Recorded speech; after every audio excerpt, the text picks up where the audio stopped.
നിയമസഭയിൽ നാളെ അവതരിപ്പിക്കേണ്ട സർവകലാശാല നിയമ ഭേദഗതി ബില്ലിൽ അനിശ്ചിതത്വം. ബില്ലിന് ഗവർണർ രാജേന്ദ്ര വിശ്വനാഥ് അർലേക്കർ അനുമതി നൽകിയില്ല. അതേസമയം സ്വകാര്യ സർവകലാശാല ബില്ലിന് ഗവർണർ മുൻകൂർ അനുമതി നൽകിയിട്ടുണ്ട്. അജീഷ് ജയകുമാർ തിരുവനന്തപുരത്ത് വിശദാംശങ്ങളുമായി ചേർന്നു. അജീഷ്, സർവകലാശാലകളിലെ ഗവർണറുടെയും വിസിമാരുടെയും അധികാരം വെട്ടിച്ചുരുക്കുന്ന ബില്ലിന് തൽക്കാലം അത് അവതരിപ്പിക്കാൻ അനുമതിയില്ല. എന്താണ് വിശദാംശങ്ങൾ? സുഹൈല്, സ്വകാര്യ സർവകലാശാല നിയമം ഒപ്പം തന്നെ സർവകലാശാല നിയമ ഭേദഗതി അപ്പൊ ഇങ്ങനെ രണ്ട് ബില്ലുകളാണ് നാളെ സർക്കാർ നിയമസഭയിൽ അവതരിപ്പിക്കാൻ വേണ്ടി പോകുന്നത്. ഇതിൽ കുസാറ്റ്, KTU, മലയാളം സർവകലാശാല ഭേദഗതി ബില്ലിലാണ് ഇപ്പോൾ അനിശ്ചിതത്വമുള്ളത്.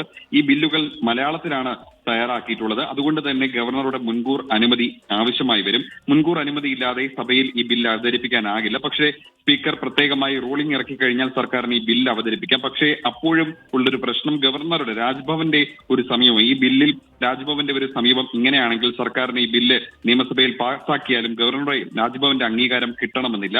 കാരണം മുൻപിരുന്ന ഗവർണറും ഇതേ സമീപനം തന്നെയാണ് ഇത്തരം ബില്ലുകളിൽ ഒക്കെ എടുത്തിരുന്നത്. എന്തായാലും മുൻകൂർ അനുമതി ഈ സ്വകാര്യ സർവകലാശാല ബില്ലിന് നേരത്തെ തന്നെ മുൻകൂർ അനുമതി നൽകിയിരുന്നു.